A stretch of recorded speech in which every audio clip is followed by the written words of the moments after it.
नमस्कार विद्यार्थी मित्रांनो. तर आज आपण MST CET 2021 याचा आपण क्रॅश कोर्स ओरिएंटेड म्हणजे सीईटी ओरिएंटेड आणि जेई ओरिएंटेड लेक्चर्स आजपासून आपण स्टार्ट करणार आहोत. त्याच्यानंतर आपण लाईव्ह MCQ प्रॅक्टिस पण आपण कंडक्ट करणार आहोत. तर सगळ्यात पहिला आपण चॅप्टर्स पहिला 12th स्टँडर्डचे चॅप्टर आपण फर्स्ट कव्हर करणार आहोत विथ MCQs आणि त्याच्यानंतर आपण 11th स्टँडर्डचे जे आपले चॅप्टर्स आहेत. काल मी सिलेबस तुम्हाला दिलाय मॅथमॅटिक्सचे कुठले कुठले चॅप्टर्स आहेत, मॅथमॅटिक्सचा स्टडी कसा करायचा ते आपण याच्या आधीच्या लेक्चर्समध्ये बघितलंय. तर आता आपण MST CET 2021 चा मॅथमॅटिक्सचा फर्स्ट चॅप्टर स्टार्ट करतोय. तर त्या चॅप्टरचं नाव आहे मॅथमॅटिकल लॉजिक.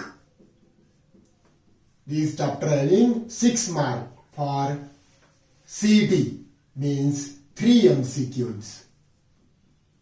3 MCQs. बघा आता आपण डीप मध्ये थेरी कंडक्ट करणार आहोत. त्या थेरीचा तुम्हाला जेईला पण तुम्ही तीच थेरी रेफर करायची. फक्त व्यवस्थित नोटबुक प्रिपेअर करा. आपण एकदम डीप मध्ये कन्सेप्ट घेणार आहोत. ऑलरेडी आपण मॅथमॅटिकल लॉजिकचे सर्व लेक्चर्स आपल्या चॅनलवर अवेलेबल आहेत. अजून कुणाला स्टडी करायचा असेल स्टेट बोर्डसाठी तर ते लेक्चर्स तुम्ही रेफर करू शकतात.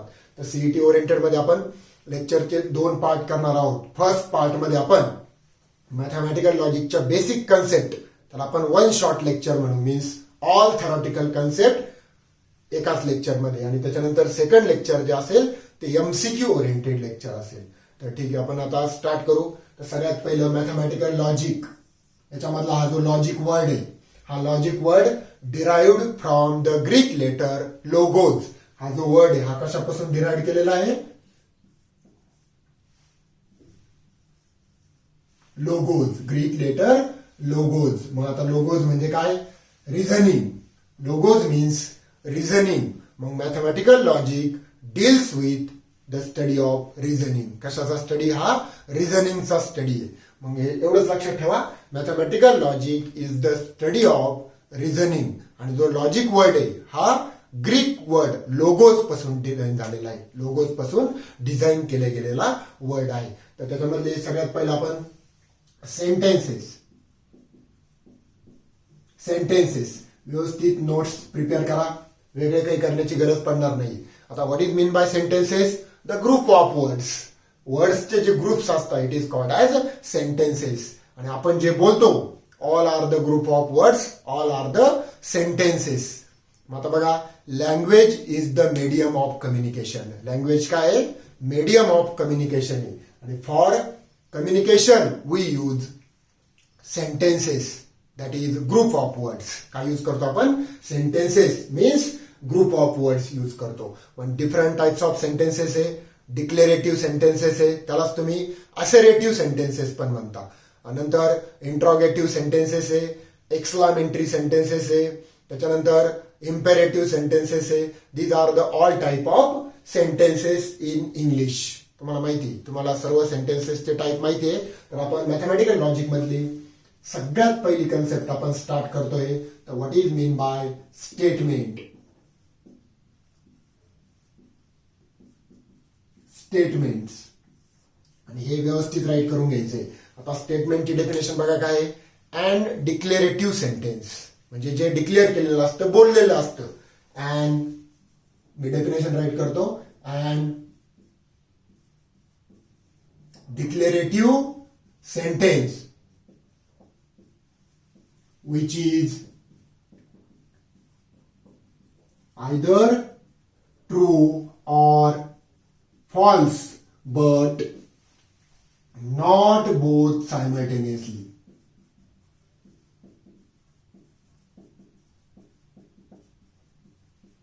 Called as statement in logic. Called as statement in logic. त्याला काय म्हणायचं? लॉजिक मधलं स्टेटमेंट म्हणायचं. मग जे आपण सेंटेन्स बोलतो म्हणजे डिक्लेअर केलेलं असतं. And declarative sentence which is either true or false. हे 2 वर्ड लक्षात ठेवा. ते एक तर ट्रू असतं किंवा फॉल्स असतं, बट नॉट बोथ सायमल्टेनियसली. दोन्ही एकाच वेळेस नसतं. त्याला आपण काय म्हणतो? लॉजिक मध्ये स्टेटमेंट म्हणतो. आता बघा, स्टेटमेंट जर असेल तर statements are denoted by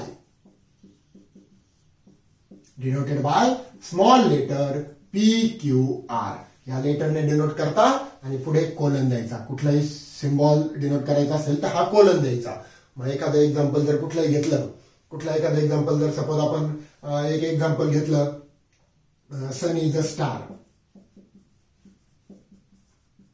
my favourite example, sun is a star. याला जर डिनोट करायचं असेल सिम्बॉलिकली तर we take any symbol from this आणि त्याच्यानंतर कोलन द्यायचं. P is the statement that is sun is star. मग असं तुम्ही डिनोट करू शकता.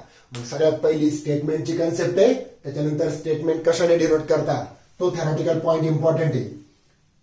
आणि जर स्टेटमेंट असेल तर it having truth value. It having truth value. मग जर स्टेटमेंट ट्रू असेल तर it having truth value capital T. और जर स्टेटमेंट फॉल्स असेल तर it having truth value that is capital F. These are the truth values for the statement. Capital T means true statement, capital F means false statement. मग statement बद्दल एवढी information व्यवस्थित लक्षात ठेवायची. हे पॉइंट तुम्ही जसं मी एक्सप्लेन करतोय तसे राईट करायचे. These are the 3 important points. आता बघा, एक सेंटेन्सचा टाईप आहे तो तुम्ही इंग्लिश लँग्वेज मध्ये बघितलेला नाहीये. Means open sentence. Open sentences. आता ओपन सेंटेन्सेस कशाला म्हणता? Whose truth value varies person to person. ज्या सेंटेन्सची ट्रूथ व्हॅल्यू काय होते? पर्सन टू पर्सन व्हॅरी होते. म्हणजे some people are saying statement is true म्हणजे sentence is true. Some people are saying sentence is false म्हणजे काही जण म्हणतील सेंटेन्स बरोबर आहे, काही जण म्हणतील सेंटेन्स चुकीचं आहे. मग पर्सन टू पर्सन ज्या सेंटेन्सची ट्रूथ व्हॅल्यू व्हॅरी होते त्या सेंटेन्सला काय म्हणायचं? ओपन सेंटेन्सेस म्हणायचं. म्हणजे ते काही जण ट्रू असतं, काही जण म्हणतील फॉल्स असतं. म्हणजे सायमल्टेनियसली दोन्ही पण, सायमल्टेनियसली दोन्ही पण. आणि सायमल्टेनियसली दोन्ही जर असेल तर ते काय नसतं? स्टेटमेंट नसतं. हे सेंटेन्स आहे पण काय नाहीये? स्टेटमेंट नाहीये. आता एक इम्पॉर्टंट नोट आहे. इम्पॉर्टंट नोट बघा. आता नोट काय आहे? Interrogative sentences. Interrogative sentences. Interrogative म्हणजे क्वेश्चन मार्क आलेला असतो, क्वेश्चन मार्कच्या टाईपचे सेंटेन्सेस. त्याच्यानंतर इम्पेरेटिव्ह. इम्पेरेटिव्ह म्हणजे order, request, command. Order, request, command. Imperative sentences. Imperative sentences. नंतर एक्सक्लामेटरी.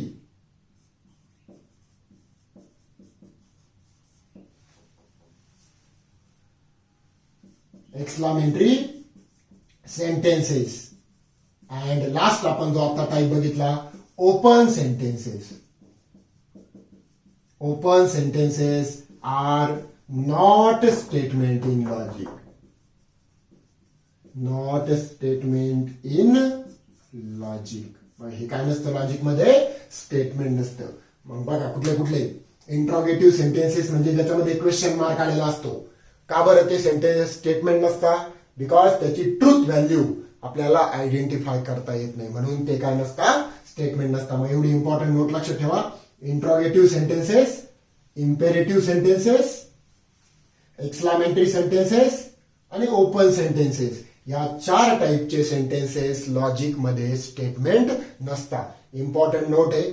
मग कुठलाही क्वेश्चन आता सीईटीला वगैरे याच्यावर भरपूर क्वेश्चन्स असतात की which of the following sentences are not statement. मग कुठले कुठले सेंटेन्सेस स्टेटमेंट नसतात किंवा कुठलं सेंटेन्स स्टेटमेंट नाहीये तर खाली काही 4 ऑप्शन दिलेले असतात. म्हणजे 4 सेंटेन्सेस दिलेले असतात. त्याच्यापैकी 3 स्टेटमेंट असतात आणि 1 स्टेटमेंट नसतं. मग कुठलं सेंटेन्स स्टेटमेंट नाहीये ते तुम्हाला आयडेंटिफाय करायचं असतं. तर हा स्टेटमेंट्स रिलेटेड फर्स्ट पॉइंट आपण कम्प्लीट केलेला आहे. हे व्यवस्थित राईट करा. आता त्याच्यानंतरचे आपण आता सेकंड पॉइंट बघणार आहोत. आता सेकंड पॉइंट आहे लॉजिकल कनेक्टिव्ह. Logical connective. हा सेकंड पॉइंट आहे. हा एक इम्पॉर्टंट पॉइंट आहे. लॉजिकल कनेक्टिव्ह कशाला म्हणता बघा. The word or phrases, words बघा, words or phrases which are used to connect two or more statement, two or more statements called as logical connectives. बघा काय लॉजिकल कनेक्टिव्ह मीन्स वर्ड, ते word असतात किंवा phrases असतात. त्यासाठी वापरतात ते to connect two or more statement called as logical connective. Two or more statement connect करण्यासाठी जे वर्ड किंवा फ्रेजेस यूज करतात त्यांना काय म्हणायचं, लॉजिकल कनेक्टिव्ह म्हणायचं. मग बघा लॉजिकल कनेक्टिव्ह मध्ये बघा काय काय येतं, अँड, दोन स्टेटमेंट आपण अँड यूज करून कनेक्ट करू शकतो. ऑर, नंतर इफ देन, नंतर इफ अँड ओनली इफ, आणि नॉट. एवढे आपण लॉजिकल कनेक्टिव्ह यूज करून दोन स्टेटमेंट काय करू शकतो, जॉईन करू शकतो. मग these are the logical connective. मग 5 लॉजिकल कनेक्टिव्ह आहेत. कुठले कुठले, and, or, if then, if and only if आणि नॉट. हे 5 लॉजिकल कनेक्टिव्ह आहेत. अंडरस्टूड. मग आता बघा लॉजिकल कनेक्टिव्ह मध्ये एक टेबल इम्पॉर्टंट आहे. प्रत्येक लॉजिकल कनेक्टिव्हला सिम्बॉल आहे. मग आता एक कॉलम जर ड्रॉ केला, थेरॉटिकल पार्ट व्यवस्थित राईट करा. 3 कॉलमचा टेबल आणि 5 लॉजिकल कनेक्टिव्ह. बघा कॉलम मध्ये काय काय येईल, सगळ्यात पहिलं लॉजिकल कनेक्टिव्ह, लॉजिकल कनेक्टिव्ह. नंतर दुसरा कॉलम येईल सिम्बॉल्स, देअर सिम्बॉल, आणि लॉजिकल मिनिंग, लॉजिकल मिनिंग. तर बघा आता लॉजिकल कनेक्टिव्ह काय, सगळ्यात पहिला लॉजिकल कनेक्टिव्ह आहे अँड, त्याला सिमिलर वर्ड आहे बट, नंतर दो, अल्दो, दो, नंतर ऐक अजून कुठला, while, while. These are the similar words for and. आता अँडचा सिम्बॉल बघा हा रिव्हर्स व्ही, आणि त्याला लॉजिकल मिनिंग आहे कंजंक्शन, लॉजिकल मिनिंग कंजंक्शन. आता दुसरा ऑर, त्याला neither nor, neither nor means or. हा व्ही, त्याचा सिम्बॉल आहे व्ही, त्याला म्हणायचं disjunction, disjunction.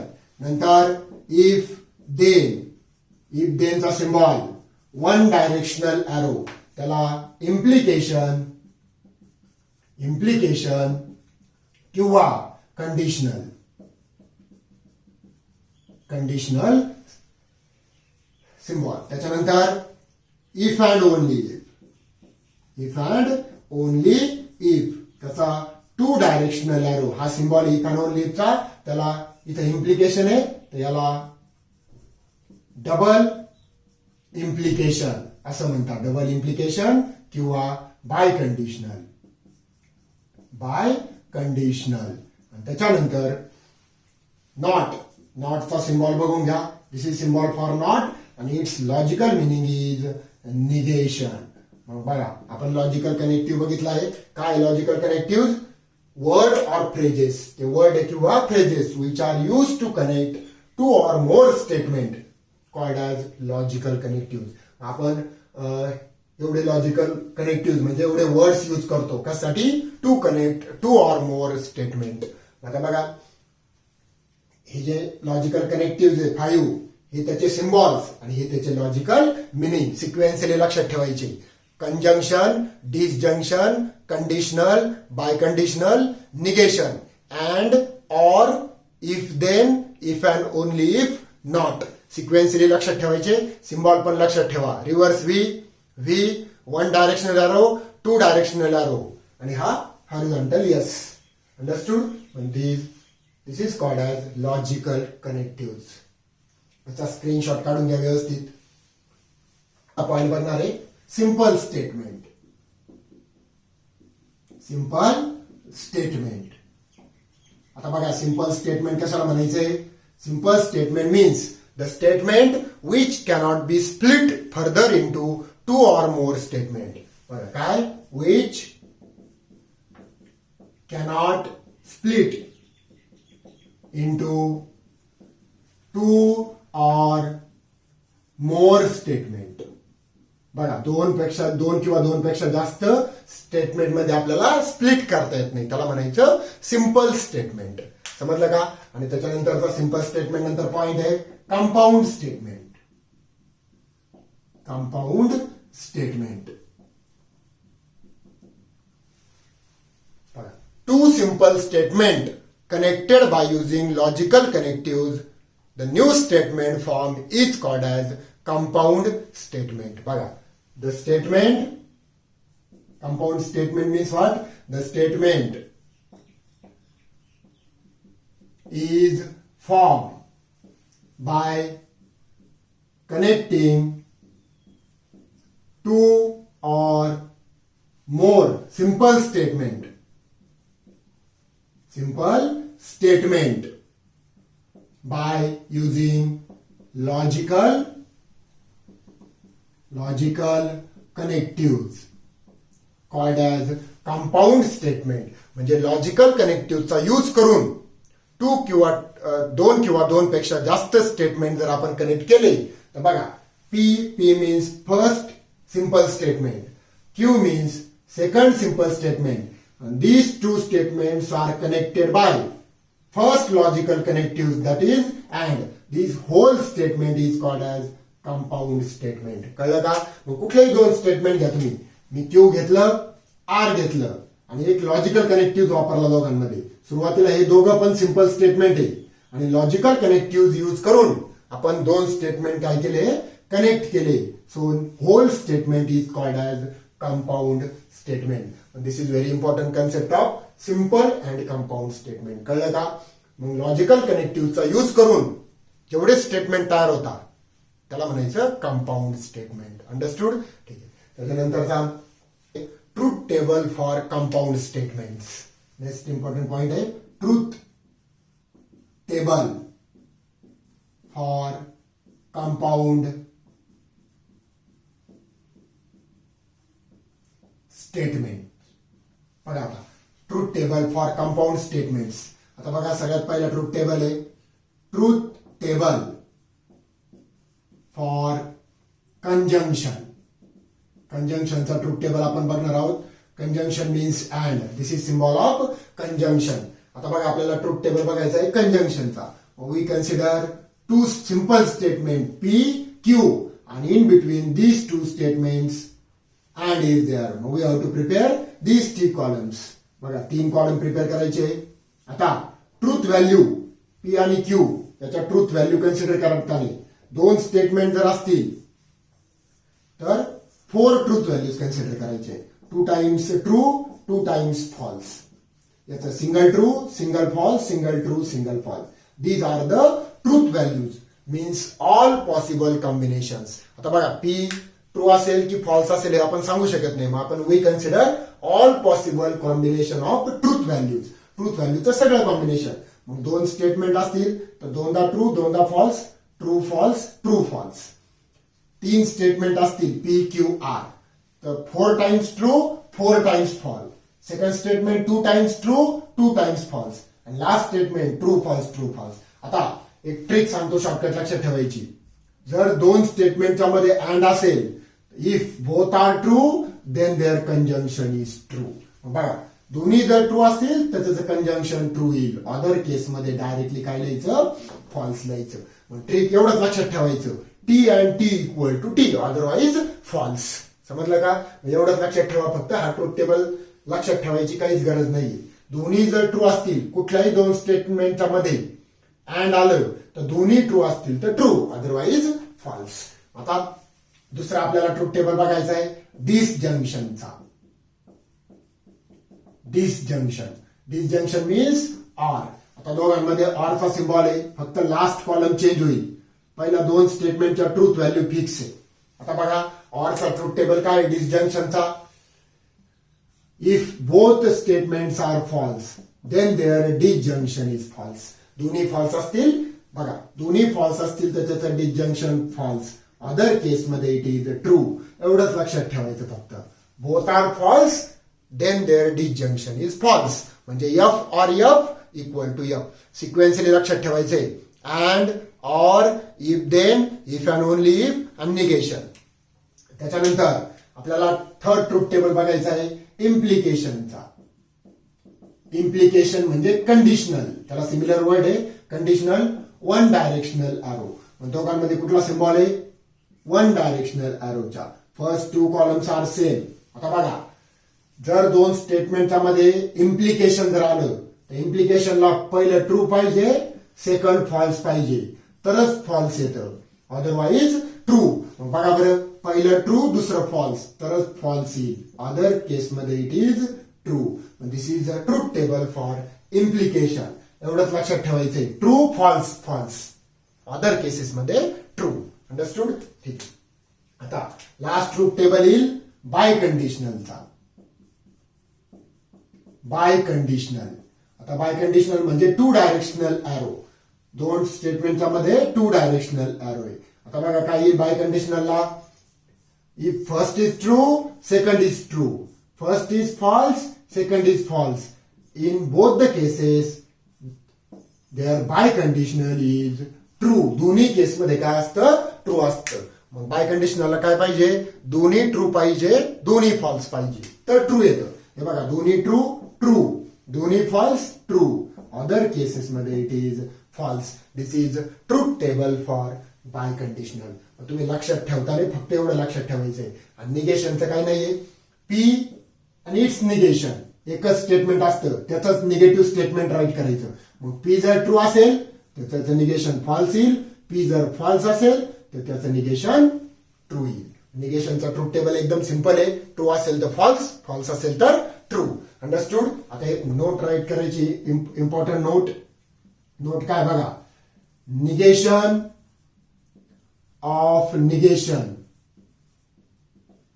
Is statement itself. Statement itself. बघा कुठल्याही स्टेटमेंटचं डबल निगेशन जर घेतलं तर ते स्टेटमेंट येतं. मग आपण कुणाचं डबल निगेशन घेतलेलं आहे? पीचं. मग ते स्टेटमेंट येईल. ही इम्पॉर्टंट नोट लक्षात ठेवा. Double negation of any statement is statement itself.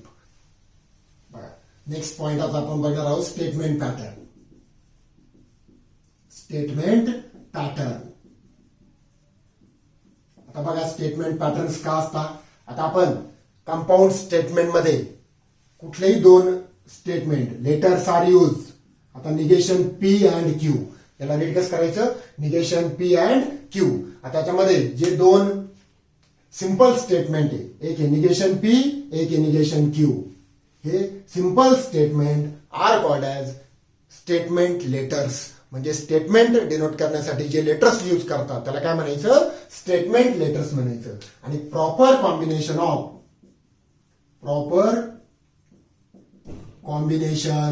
Of statement letters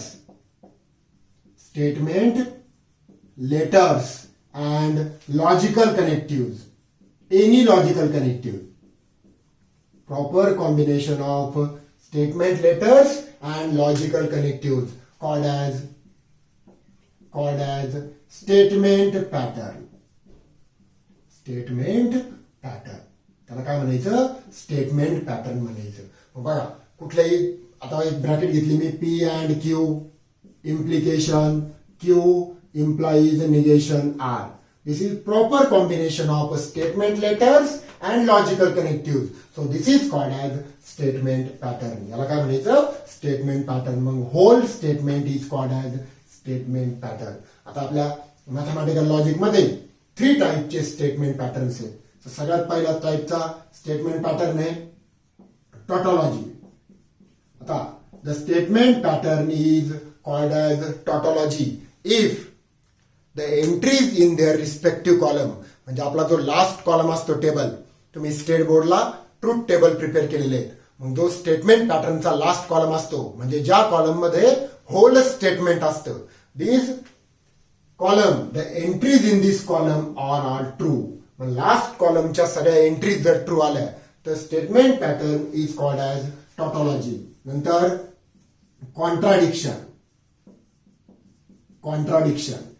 last कॉलमच्या सगळ्या एंट्री म्हणजे ट्रूथ टेबल प्रिपेअर केल्यावर जो लास्ट कॉलम असतो स्टेटमेंट पॅटर्नचा, बघा ट्रूथ टेबल प्रिपेअर करताना लास्ट कॉलम मध्ये होल स्टेटमेंट आलं पाहिजे. मग लास्ट कॉलमच्या एंट्रीज सगळ्या ट्रूथ व्हॅल्यूज जर फॉल्स आल्या तर it is called as contradiction. आणि थर्ड टाईपचा स्टेटमेंट पॅटर्न आहे कॉन्टेंजन्सी. जर मिक्स एंट्री आला ट्रू फॉल्स तर इट इज कॉन्टेंजन्सी. मिक्स एंट्री म्हणजे ट्रू फॉल्स, त्याच्यामध्ये ट्रू पण असतात, सम व्हॅल्यूज आर ट्रू, सम व्हॅल्यूज आर फॉल्स, त्याला म्हणायचं कॉन्टेंजन्सी. समजलं का? आता मी जर एखादं स्टेटमेंट पॅटर्न घेतला पी अँड क्यू, आता आपण हे त्याच्यापैकी टॉटॉलॉजी, कॉन्ट्राडिक्शन, कॉन्टेंजन्सी कुठला आहे ते बघू. तर सगळ्यात पहिलं P is the first statement, second Q is the second statement आणि लास्टला येईल whole statement pattern P and Q. बघा दोनच स्टेटमेंट आहे, 4 ट्रूथ व्हॅल्यू येतील, 2 times true 2 times false, single true false true false. आता इन बिटवीन दिस टू ह्याच्यामध्ये ह्या दोघांमध्ये कंजंक्शन अँड, अँडचा काय ट्रूथ टेबल आहे, दोन्ही ट्रू असतील तर ट्रू, अदर केसेस मध्ये इट इज फॉल्स. बघा आता this is a column of a statement pattern. हा जो लास्ट कॉलम आहे हा कशाचा कॉलम आहे, स्टेटमेंट पॅटर्नचा कॉलम आहे आणि याच्यामध्ये तुम्हाला मिक्स एंट्री दिसत आहे, ट्रू फॉल्स वगैरे. दिस स्टेटमेंट पॅटर्न इज कॉन्टेंजन्सी. त्या टाईपच्या स्टेटमेंट पॅटर्नला काय म्हणायचं, कॉन्टेंजन्सी म्हणायचं. अंडरस्टूड? आता बघा त्याच्यानंतरचा पार्ट आहे लॉजिकल इक्विव्हॅलन्स. स्टेटमेंट पॅटर्न नंतरचा पार्ट आहे लॉजिकल इक्विव्हॅलन्स. आता बघा suppose we consider 2 statement A and B are 2 statement are said to be logical equivalence if their respective columns are same. म्हणजे रिस्पेक्टिव्ह कॉलमच्या ट्रूथ व्हॅल्यूज काय आल्या पाहिजे, same आल्या पाहिजे. Then and then only these 2 statement patterns are logical equivalent denoted by this symbol. This is symbol of logical equivalent. मग दोन कॉलमच्या एंट्रीज जर सेम आल्या तर these 2 statement patterns are said to be logical equivalent. बघा ज्याचे truth table perfect आहे त्याने सीईटीला क्वेश्चन जरी आला तर कुठल्या टाईपचा स्टेटमेंट पॅटर्न आहे, लॉजिकल इक्विव्हॅलंट आहे की नाही. तर फास्ट मध्ये ट्रूथ टेबल जर जमत असेल तर ट्रूथ टेबलने करायचं, अदरवाईज आपल्याला लॉज यूज करावं लागतात. अंडरस्टूड? आता this is concept of logical equivalent.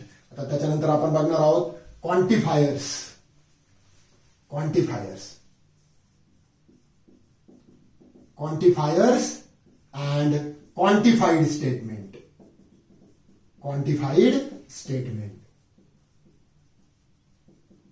बघा quantifiers means again the word or phrases which are used to convert open sentence into logically true statement.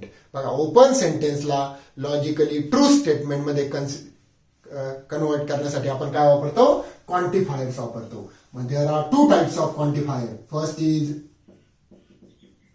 Universal quantifier.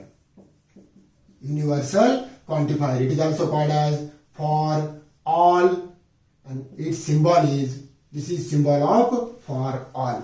And second is existential.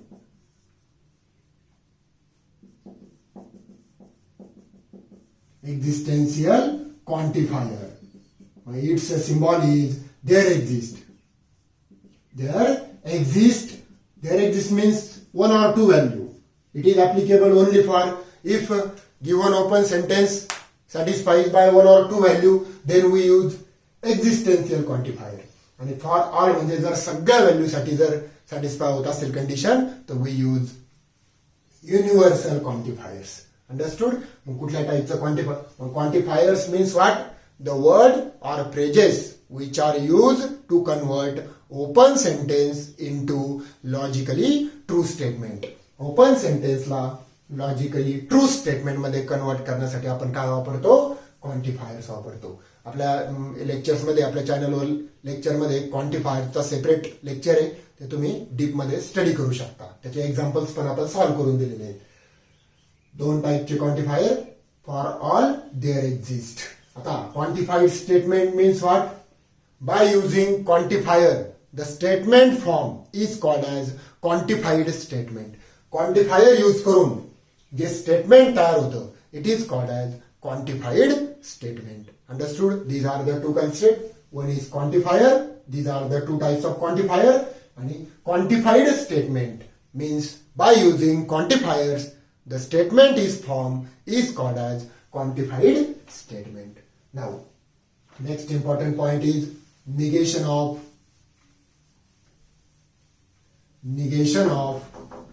compound statement. याला rules of negation पण म्हणतात. negation of compound statement.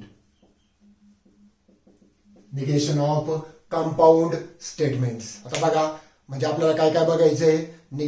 4 compound statement: conjunction, disjunction, conditional, biconditional and negation. याचे आपल्याला negation बघायचे. मी फक्त rules लिहून देणार आहे. सगळ्यात पहिलं negation of conjunction. Negation of conjunction means and. याचं आपल्याला निगेशन बघायचंय. आता बघा, in between 2 statements conjunction is there. मग याचं आपल्याला निगेशन घ्यायचंय. मग what is negation of conjunction? बघा, इनडायरेक्टली निगेशनने ब्रॅकेटमध्ये मल्टिप्लाय करायचं. Negation of first statement and becomes or negation of second statement. त्याच्यानंतर दुसरं निगेशन ऑफ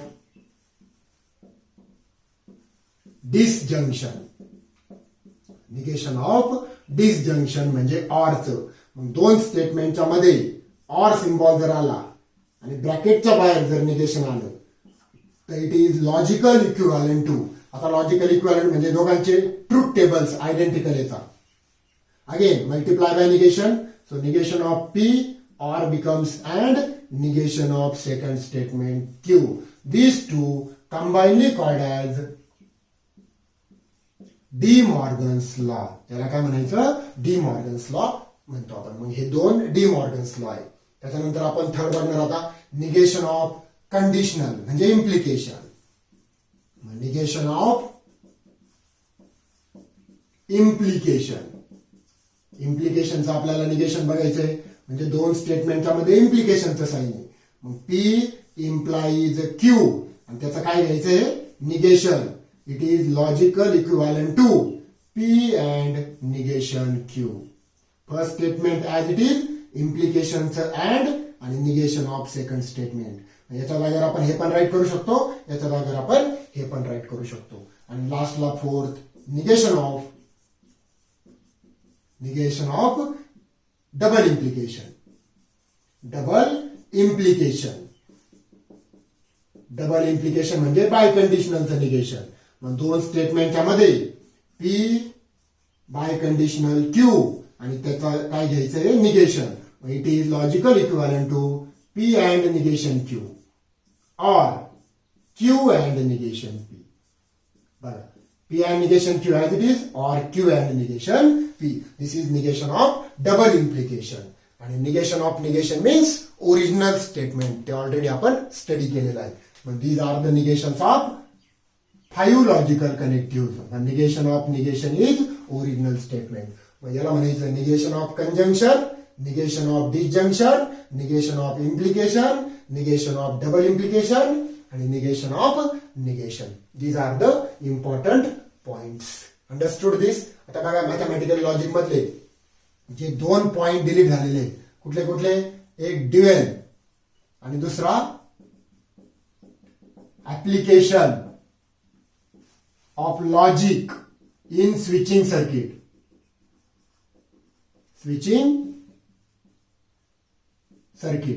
याच्यावरचे एक्झाम्पल्स काय सीईटीला करायचे नाही. हा डिलेटेड पार्ट आहे. याच्यावरचे एक्झाम्पल्स आपल्याला काय सीईटीला करायचे नाहीयेत. ठीक आहे. दिस इज आवर चॅप्टरचा लास्ट पार्ट. आपण थेरॉटिकल पार्ट बघणार आहोत. Algebra of statements.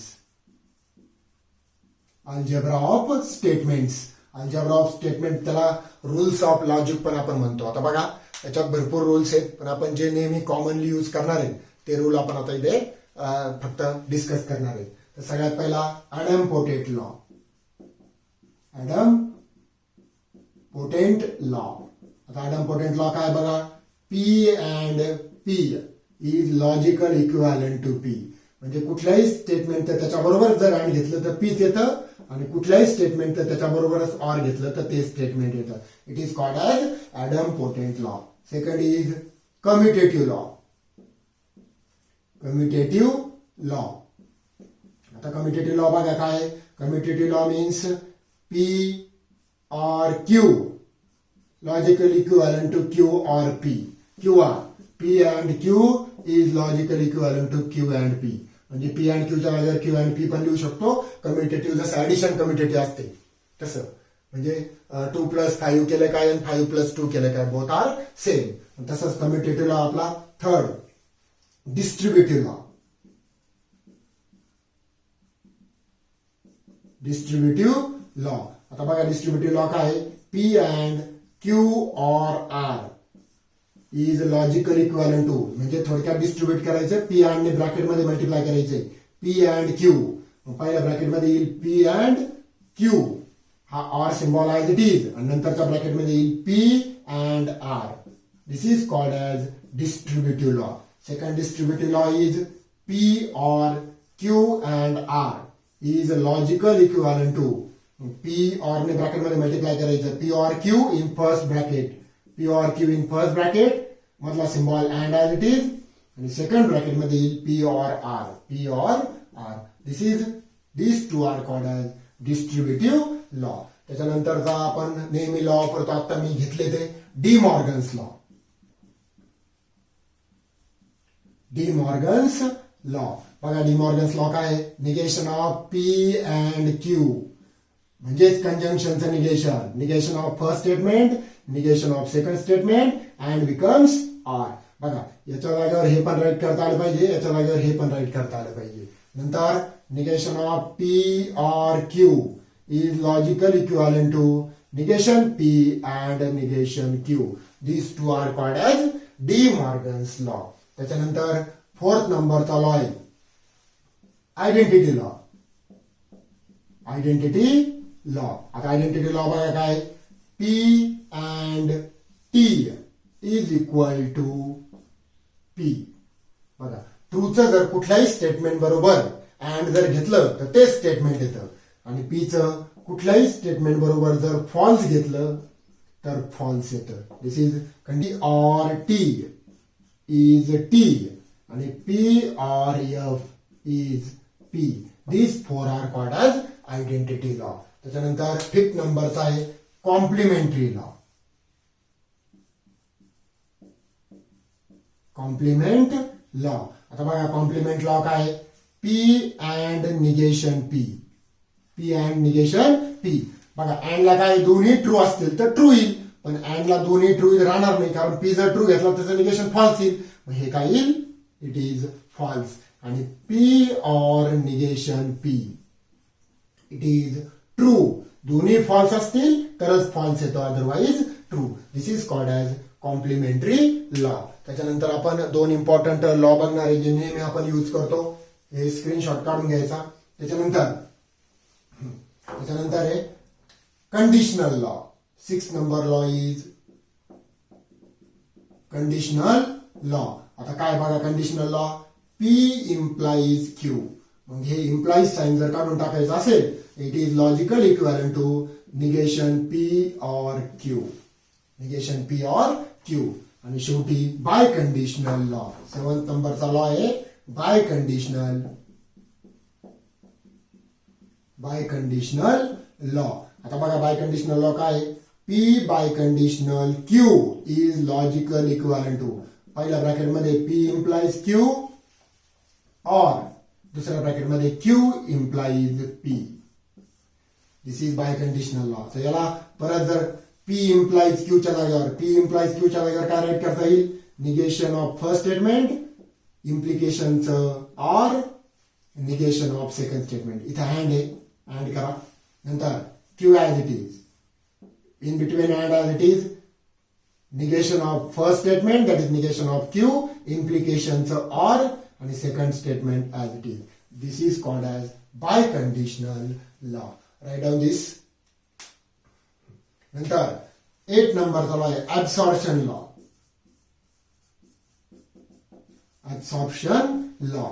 आता बघा ऍब्सॉर्प्शन लॉ काय आहे? P or P and Q, it is logical equivalent to P. P or P हे दोन स्टेटमेंट जर सेम आले आणि ऑर आणि ऍड आलं तर फक्त हे स्टेटमेंट राईट करायचं. Similarly it is applicable for and आणि ऑर ऑल्सो. मग बघा it is absorption law. These two are called as absorption law. एवढे लॉ आपले 8 इम्पॉर्टंट लॉ आहेत. आता these all are the theoretical parts from mathematical logic. त्याच्यानंतर आता आपण नेक्स्ट सेशन ज्यावेळेस होईल त्याच्यामध्ये आपण मॅथमॅटिकल लॉजिकचे MCQs ची प्रॅक्टिस घेणार आहोत. अंडरस्टूड दिस? थँक्यू.